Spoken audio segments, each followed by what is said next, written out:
Welcome back to the Back Pocket Podcast. I'm Dylan Shell. I'm here with Charlie Nidell, and the English Premier League kicked off this weekend on Friday, to be exact. But we got a full slate of Premier League action to talk about. A lot of fun, a lot of big games that happened, and a lot to talk about. Without further ado, I'm Dylan Shell. I'm here with Charlie Nidell. This is the Back Pocket.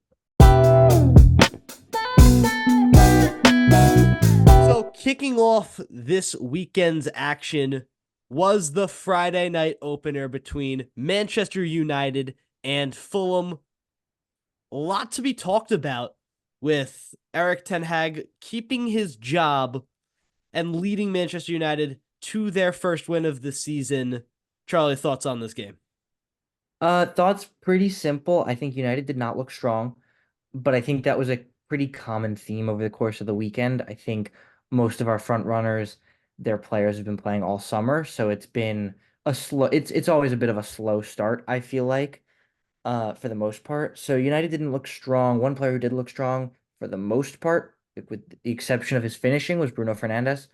Uh, Bruno looked Bruno should have scored two or three goals on Friday, and they were lucky to be saved by the bell by Joshua Zirkzee, the new signing, who looked, it's hard to say how he looked because he only played about 10 minutes and only had one meaningful touch. But I think Fulham looked strong. I liked the way Fulham came out, and I think of the two teams, Fulham were the better side for what you expect. But Manchester United definitely deserved to win this game, and it's a strong start to the season for them. Yeah, it's a good start to the season, and Xerxes came in not expecting to be the starting striker. He actually came in from Bologna for a little less than $30 million and was one of my low key signings of the season. Not like the guy, but one of my under the radar players that should come in and make a big impact. And he said in his first press conference that he doesn't play as a traditional 9. He doesn't play as a traditional 10. He said he called himself a 9.5. And watching him at Bologna and even watching him in really the 10-minute span that he played, you could see that he was not committed to either the 10 or the 9. He was playing very much in between that. And that does add something to a defender's plate. And it's different than when they're going to have Rasmus Højlund up top. It's definitely different than whatever they had with Bruno Fernandes playing as a false 10. Not even I don't know what that was, but Whenever he played, he looked good. he did look good. But I think that added to the defender's place, and his late run into the box and getting that tap on it was the reason they went on and won that game. So definitely something right there. The Dutch theme in Manchester with a couple of debuts as well from Nazar Mazraoui, who's not Dutch, but he played at Ajax for a long time, and Matthias de Ligt, who actually is my summer signing of the season. I think Manchester United have a lot going for them that will work out for them. I wasn't in the preview video. I have them third place this season. So this was a good start for them. And as for Fulham, it wasn't that much to be upset about. They played a solid game. They challenged one of the better teams in the league for 86 minutes, and it just didn't pan out for them this time, but definitely nothing to be upset about. Yeah, for sure. I mean, I think, look, United were the clear better side, but I think Fulham showed a lot of promise in this game. Uh, Adama Traore was strong, literally and in game. Not But strong enough to beat Lissandro that one. The the one one that Lissandro, was Lissandro's a strong defender, and no, he Traore, is. Nah, but he is. the one major flaw in Traore's game is his touch on the ball, which is just not excellent. He's super fast, he's super strong, but he gets super out of control, and Lissandro was just able to marshal him out of bounds. I think though he looked the most dangerous for Fulham. Emil Smith Rowe looked okay too, didn't get a lot of the ball, and he's a player who, to look dangerous, is going to need the ball at his feet. But against United, he didn't get a lot of the ball. And I think the biggest problem for United was going forward, was actually putting the ball in the back of the net. They needed Xerxes as a super sub to come on and do that for them. And whatever the hell the miscommunication was between Rashford and Garnacho at the end of the game Oh was yeah, just what? embarrassing. Uh, Flat out, that's not how you're going to score goals in the Premier League. And it wasn't a meaningful moment because they won the game. It doesn't matter. But in a 1-1 game, there's no way they're Yeah, pulling that out again. you can't You mess just that can't up. do that. Uh, I don't know who to blame on that. I think I side more towards blaming Rashford for that one. Well, it's mutual. It's mutual, Time, but it it's doesn't matter. totally mutual. It's yeah, it's just awful attacking play. And I that's would what matters. say But my takeaway negatively for Man U, I thought they played very well defensively. They shaped up really well, didn't really let Fulham get any clear chances, especially in the second half. yeah, The main takeaway for me that they need to improve on is transition play. So they didn't have anyone that was going to play the killer pass when Bruno Fernandes was up top. When they switched it around, Bruno Fernandes is a killer actually, passer. I would argue that this was the most impressive game I have seen from Casemiro in Okay. years. No, since Casemiro he joined was United, yeah, but it, he it was a very interesting dynamic with Casemiro because that was the highest up I've ever seen him on the field.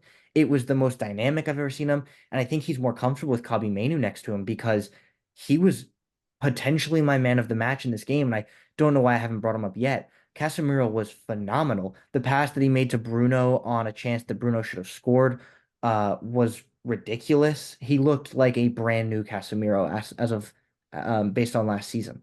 It's a very good sign to see. I didn't think Casemiro was as good as you did. I thought I saw a few holes in his game where he was struggling to keep up with the pace of the midfield for Fulham, and that's just going to happen with age. But I thought on the ball, he was definitely back to where he was in Madrid, and seeing him play as advanced as he was definitely interesting to say the least. I don't think that that's going to be a regularity because they are still in the market for a midfielder.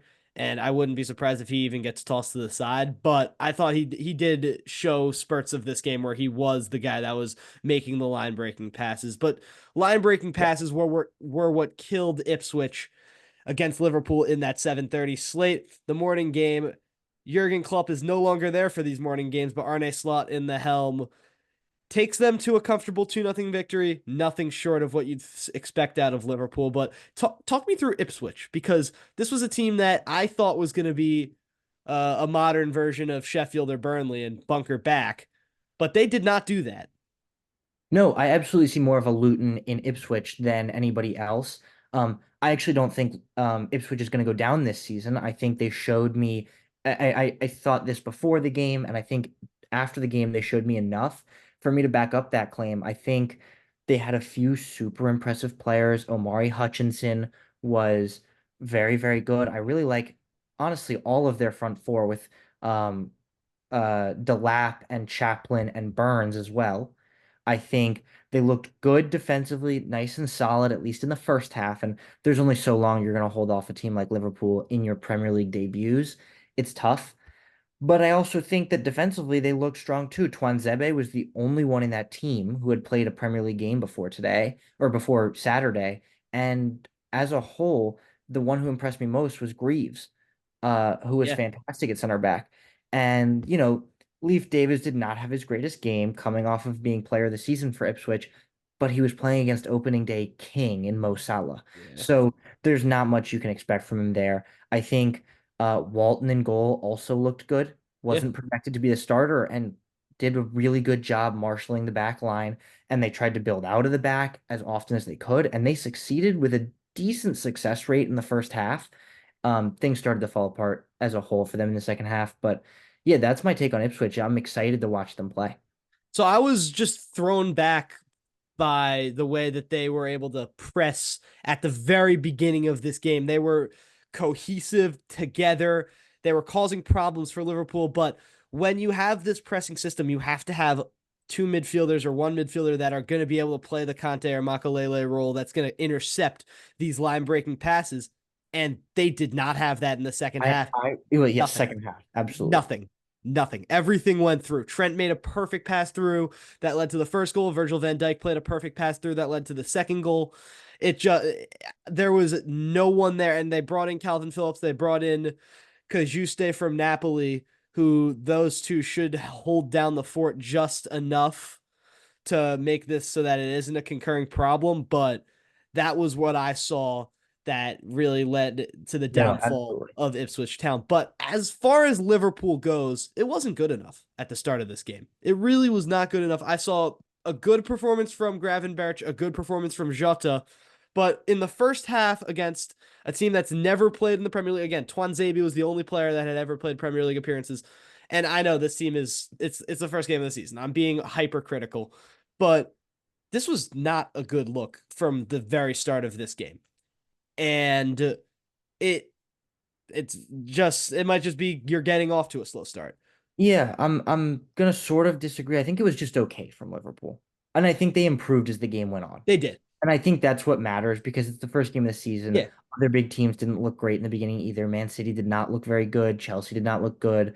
Tottenham didn't look good today. So it's gonna happen. Yeah, But no, looking back at the way I was about to talk about that wasn't fair because Liverpool they continued to progress as the game progressed, and every team started off pretty weakly. So yeah, yeah, it was routine, took care of business away from home, did yeah, a good enough job. it's a Can good result Yeah, for an okay performance. yeah. NBC needed to stop showing Ed Sheeran, but that's that. But we move into the meat and potatoes of the Premier League weekend, which is the 10 o'clock slate where we saw Brighton wipe down Everton. We saw Arsenal comfortably beat Wolves. We saw Newcastle fend off newly promoted Southampton. And we saw Nottingham Forest and Bournemouth play to a draw. We'll talk about Arsenal first because that was the game that was televised.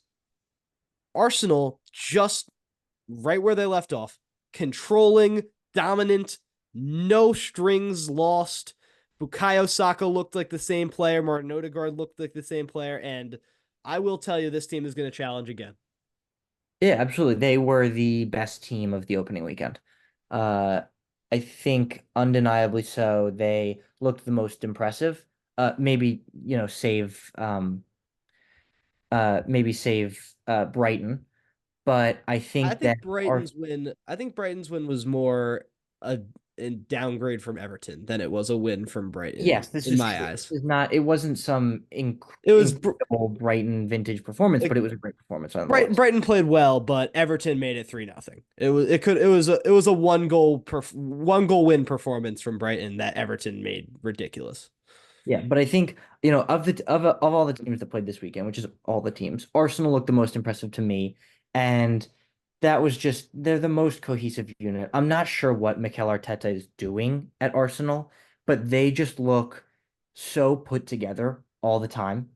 They look like they always know what one another is doing. And Havertz looked okay, Saka looked good, Martinelli looked okay, Odegaard looked good, but I think at the end of the day, the real difference maker was defensively, Wolves was not strong. Yeah, I mean Um, that's a team I have going down. it was very weak when they went from a center back pairing last season of Kilman and Dawson, who, Kilman has now moved on to West Ham and Dawson was on the bench today or on Saturday, and I'm not sure why. But the center backs of Totti Gomez and Mosquera were awful. I mean, downright terrible. MLS legend Yerson Mosquera. We saw Totti just was super inconsistent on the ball and gave it away almost every time he had it. And Mosquera, I don't even really think we need to talk about what Mosquera did because he has already made far too many enemies in the Premier League with I'm not sure how he wasn't sent off for throwing a jab at Kai Havertz's neck, Groping Gabriel Jesus. groping Gabriel Jesus, and I didn't actually see him do anything to impact the game.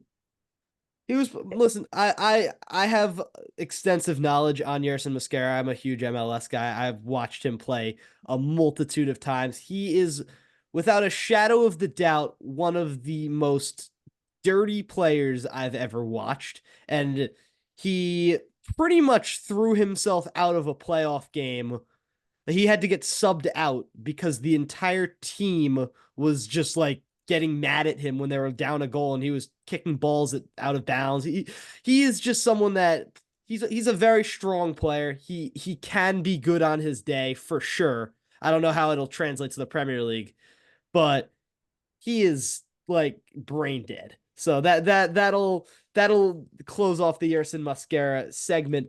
But I want to talk a little bit about Newcastle because they go down their best defender. Fabian Schär gets sent off for what I thought was embellishment on the behalf of Ben Burton Diaz. I But think we could have sent them both off, and that's the only. But you just can't lean into someone yeah, when yeah, you're no, it's true. facing. But Newcastle, a team that's supposed to go in and win that game, are now playing down a player. They quickly grab a goal, and for the rest of the game, They defend as a unit. They play very, very well.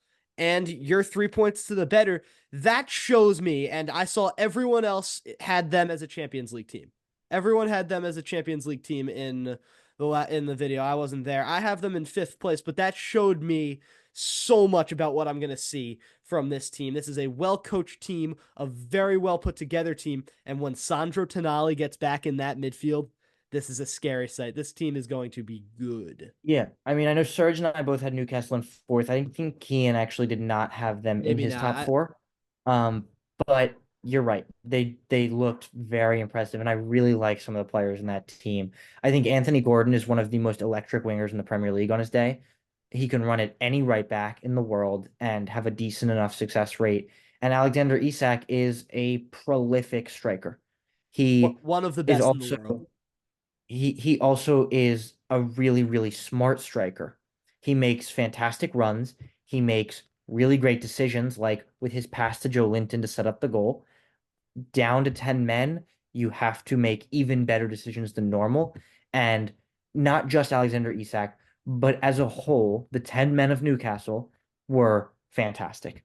And even with 10 men, look, they did not have a good amount of possession. They did not get any good shots off, but at the end of the day, they kept Southampton to under two expected goals. And the more important number, zero actual goals. They had to defend with 10 men for 60 minutes plus added time and did so with no flaw. It And was they're perfect. not to mention that the player that was sent off was their best defender.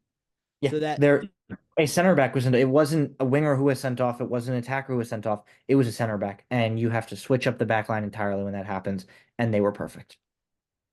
Newcastle, I think, were my team of the day. Arsenal were better. They had a better performance, but Newcastle, given what they had to play through, given the team that they were playing against, and I think Southampton is a better team than Wolves, I would say were my team of the day. But moving into the primetime game, which was West Ham and Aston Villa, this was two teams that I could see very well competing for not only a Europa League spot, potentially a Champions League spot with how well built they are. West Ham didn't play their guys that they brought in. Villa got the game winner courtesy of another MLS legend, Joan Duran. Talk me through what you saw from Villa, though. Uh, Not too much. I didn't think Villa or West Ham overly impressed me. I think it was actually a very even game of two teams that clearly needed a couple games to get settled. Amadou Onana with a top header, a great header, completely unmarked, but a great header nonetheless to open the scoring. Paquetá equaled from the penalty spot, and of course, John Duran came off the bench and disappointed a lot of FPL users who chose Ollie Watkins when Ollie Watkins was subbed off, which it seems like an interesting decision, but Duran came on and scored the winner. So Listen, at the end of Duran the day, has don't shown fault. that he can come in and score big goals. Yeah, absolutely. But for me, neither team impressed me. It was a game between two teams that could definitely be competing for European places today or this season, and neither of them looked like they were playing at their best. Yeah, I thought that it was definitely, from what I saw, a game of two teams that need to ease into the season. Yeah, So it was scrappy. It was fun.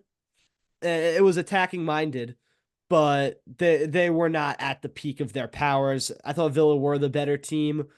West Ham still have so much to bring in, so they're gonna be a better team once everything's put together. But I do have my concerns about West Ham. Julian Lopetegui is not a great manager in my eyes. He has consistently failed when the icing has been put on the cake. Like he made it to Real Madrid. He had walked through the full cycle of what you need to do in Spanish soccer and was fired within 3 months.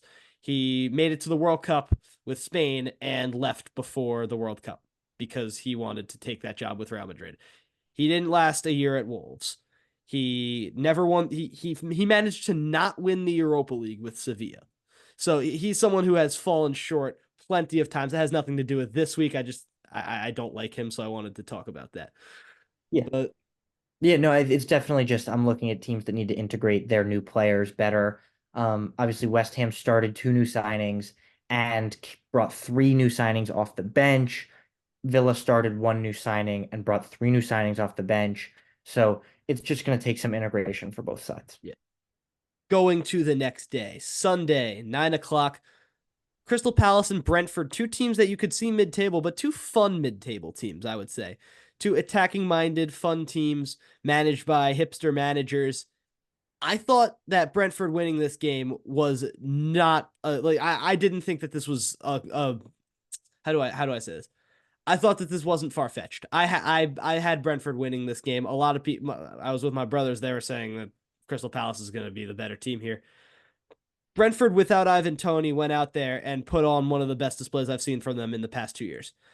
And the attacking prowess on the sides, whether that be Brian Mbuemo's beautiful goal that he put together on his own, or the transition play, including the fullbacks with Rorslev and Rico Henry playing really good ball. I thought this was a return to 2021 form from Brentford. Palace didn't play a bad game either. I think they're going to struggle a bit more than they did last year, but this was a very good performance from Brentford. Yeah, I actually think Palace are going to come out and surprise a lot of people this season. A very volatile attacking team. I wish I was on the first video because I don't agree with that. I I really, think I think with a front line of Eze, Kamada, and Mateta, they can go out and score goals against anybody. but here's the thing. I think Mateta was one of the biggest one season wonders we're ever Oh, going to see. I agree with you. I I don't don't think think Mateta is I don't going think to he puts be. in 6 goals. I Like, well, I don't know about that. I don't think he'll be what he was last season. But they also have viable attacking options on the bench, like Odson Edouard, who came yeah, on no, he's didn't good. look bad either. So I think, and look, they had the player who impressed me the most of the entire weekend in Adam Wharton, who He's is a a player stud. that I heard a lot about last season and a lot about this summer, but didn't actually know what the hype was about.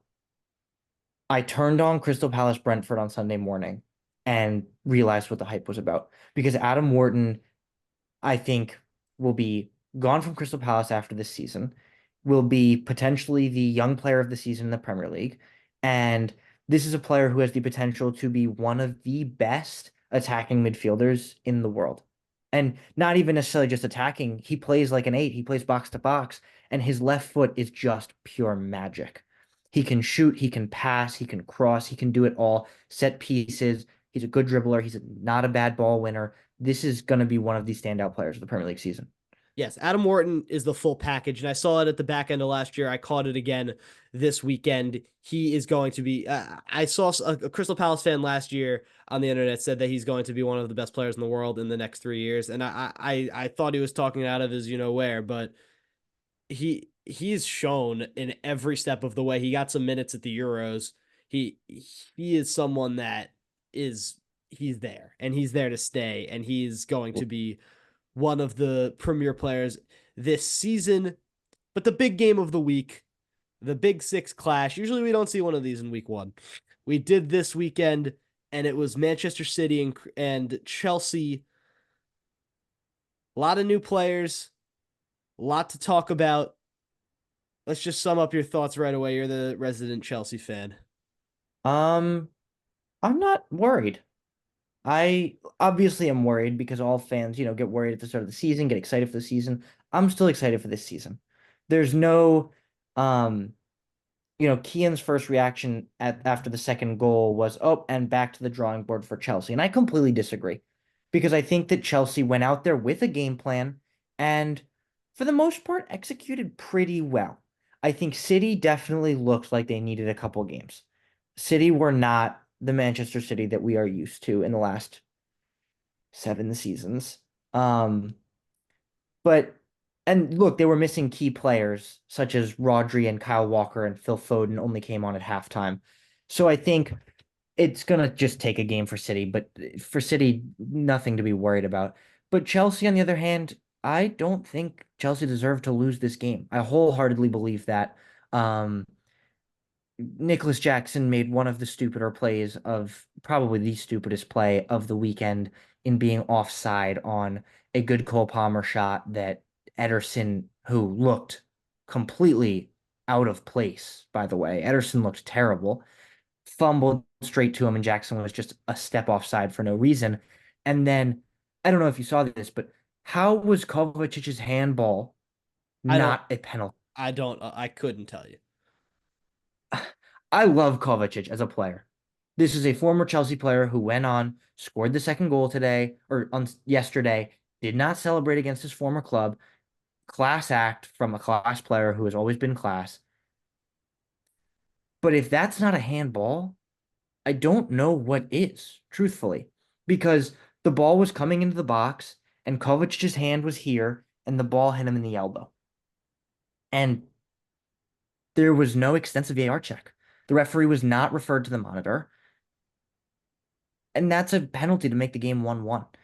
I look, I truthfully don't think there's much to worry about. It was um improvement from last season for Chelsea. Despite tying City both times we played them last season and losing this time, we looked better this time than last time. I think this was truly not something I'm worried about. This was a game that Chelsea probably should have deserved a point or at certain moments three. So I would start off by saying that City is inevitable. Erling Haaland scored by Yeah, walking over defenders and gently chipping it over the leg of Robert Sanchez. I couldn't how explain to such a you. large man can be so like have so much finesse on a finish like that. I couldn't explain to you how that worked as well as it did. De Bruyne looked great. This was a team that played without their player of the season last year in Foden, and in my opinion, the best player in the world in Rodri. Yeah. So it shows you that this is a team that isn't just stud heavy, but they also have the depth. They bring in Savinho from Troyes and from Girona last year, but technically from Troyes because they needed to avoid the FFP charge. But this guy is the real deal. Like this guy comes in and you see he has absolute skill. He was And Goku, but better. Like no, he's he's Goku Doku, level. but Doku who scored 10 goals last year. Right. So we're gonna see something that someone that's able to beat defenders and do what Grealish wasn't able to do. So having him and Foden on opposite wings is going to be a scary, scary sight for defenders. Although both are very much classified right wingers, you don't want to get a repeat of Euros Foden, but I wouldn't worry about it if I were I City. would not either. A good Chelsea, problem. on the other hand, the one concern I have is the players they subbed in. And it's Maresca having the multitude of options he has to make a choice. There's every player that's not on that team as well as that is on that team. By not on that team, I mean didn't make the squad is completely competent, but I thought Maresca did not do a good job at utilizing his bench. I don't think Mark Gui is ready to play in this type of game. I don't think Renato Vega is ready to play in this type of game. But other than that, I thought the starters played well. Enzo Fernandez was brilliant I on actually don't think he was. really. I thought I he was think Enzo phenomenal. Fernandez is still searching for his role in this Chelsea team. I actually think Caicedo and Lavia were both far Lavia better was as well. than him. Lavia was. I didn't see as much out of Caicedo, but I thought that Enzo Fernandez, as far as on the ball and creating, and then Lavia was the pivot, but who also was very he was very important in build up. I thought that those two were the players of the game for Chelsea, as well as Malo Gusto, who looked very good. Yeah, But I think people go ahead, sorry. it's just a Chelsea team that's gonna take a little bit longer to mesh together, just because they have 79 players. So Well, it's gonna take them a little bit to put everything together, but they also are injury free because no matter who gets injured, they'll be fine. So look, the two players that it kind of impressed me most were the two players who had just come back from injury in Romeo Lavia and Wesley Fofana. Fofana is a class defender who has been really unlucky with injuries the past few seasons. And Lavia is a player who, when he signed for Chelsea, I think people didn't realize what exactly Romeo Lavia can do. People see a defensive midfielder who is a strong defender. And I think that's about it. But Lavia is so much more than that oh yeah. because Lavia is so good on the ball. Lavia has the ability to turn in that pivot spot, and he has the ability to go forward too, which not a lot of young defensive midfielders can say they have the ability to do. Lavia can receive the ball on a turn and take on and beat defenders. And that's a rare ability for someone built like Lavia is in that position. But I also another player who really impressed me, save for his terrible decision making at one moment, was Nicholas Jackson. I am annoyed that he was taken off the field because he looked like the most likely player to score. And something we saw from him last season do really well. His hold up play was brilliant.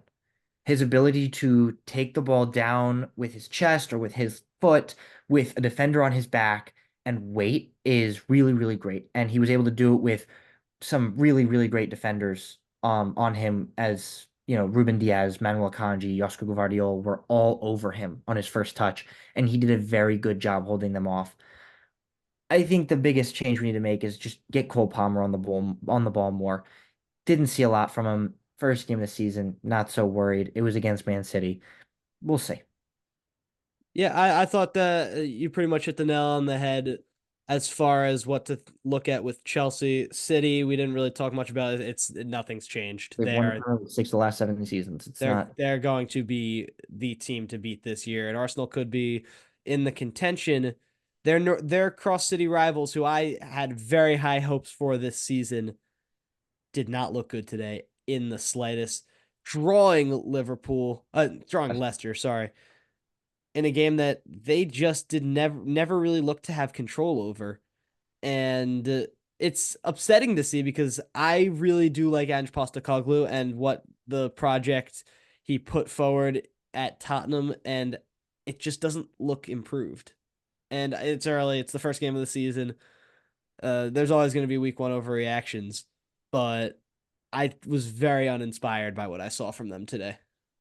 Yeah, I think I only saw the first half of the game today, and Tottenham didn't look bad to me. I thought the goal was deserved. It was a nice finish by Pedro Porro. I thought James Maddison looked really impressive. This was, a guy who was on pace to be their Premier League player of the season last season before he got hurt. And I think they just looked fine, and it wasn't good enough because Leicester scored a goal at the end of the day. It made it 1-1. I was a little surprised to see Brennan Johnson on the right. I like Brennan Johnson. I would have preferred Kulusevski on the right, especially with a main man such as Solanke up top now. Brennan Johnson more doubles as a bit more of a goal scorer than Kulusevski, but Kulusevski's a much better creator in my eyes. And I think I would have liked to see him on the right. I don't have much to say about it. It just happened. I haven't even seen the highlights yet. I only saw the first half in which Tottenham looked good, not great. Um, the one player that I saw that looked good was Madison. We'll see where it goes from here. Again, I think it's just another slow start from a top team. The only difference, they didn't take the 3 points like Liverpool, United, Arsenal, and City did. Yeah, this game's burned in my memory right now just because it just happened. I caught the second half. I got home from work and put the second half on. It was a Tottenham team that once they gave up the goal, it wasn't a bounce back from them. It was very much a staggered stance. They kind of just sat back and took pressure for a little bit. But it's going to happen. It's early in the season. I don't think it's too much to be concerned about. Just overarching thoughts on the week. The big teams got the points that they needed outside of Tottenham, and really a fun start to the season. There was a lot of good play, and it's going to be a competitive year. Yeah, absolutely. I'm looking forward to it. I think we have a competitive Premier League season upon us. Yep. Well, that's going to wrap up the week one recap for the Premier League. Let us know in the comments whether or not you want us to do predictions, whether or not you want us to cover other leagues. We're going to both be going to college very soon, as well as Serge and Kian, who are not going to be on this video, but we will be happy to drop content as much as you guys allow us to and want us to. So reach out, tell us video ideas. Football season's also starting soon, so we're going to be on that. We should do some sort of prediction like punishment or something because we've done predictions and we've kept track, but we should have like a legit like tracking source on everything. For And our NFL draft live stream, we'll make someone like sit in a cage during yeah, it. I don't something know. like that. Yeah, That'd we'll be funny. we'll, we'll make it fun. Think of But some. that'll wrap it up for English Premier League Week 1. I'm Dylan Shallum here with Charlie Nidell saying so long until the next episode.